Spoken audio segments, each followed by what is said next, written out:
بسم الله الرحمن الرحيم. سبح لله ما في السماوات وما في الأرض وهو العزيز الحكيم.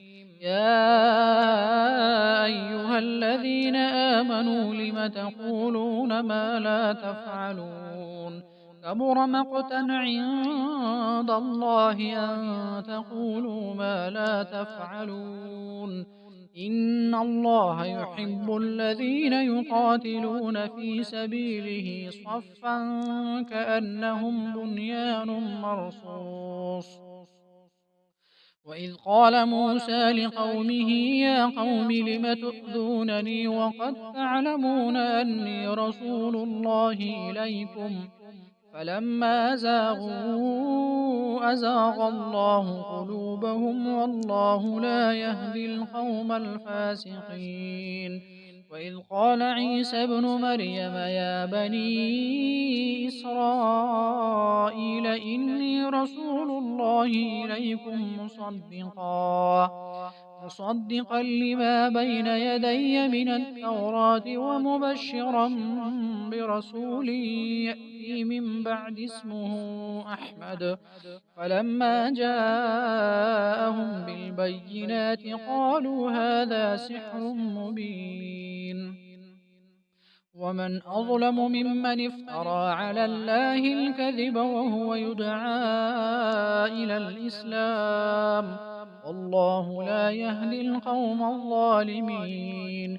يريدون ليطفئوا نور الله بأفواههم والله متم نوره ولو كره الكافرون. هو الذي أرسل رسوله بالهدى ودين الحق ليظهره على الدين كله ولو كره المشركون. يا أيها الذين آمنوا هل أدلكم على تجارة تنجيكم من عذاب أليم تؤمنون بالله ورسوله وتجاهدون في سبيل الله بأموالكم وأنفسكم ذلكم خير لكم إن كنتم تعلمون. يغفر لكم ذنوبكم ويدخلكم جنات تجري من تحتها الأنهار ومساكن طيبة في جنات عدن ذلك الفوز العظيم. وأخرى تحبونها نصر من الله وفتح قريب وبشر المؤمنين.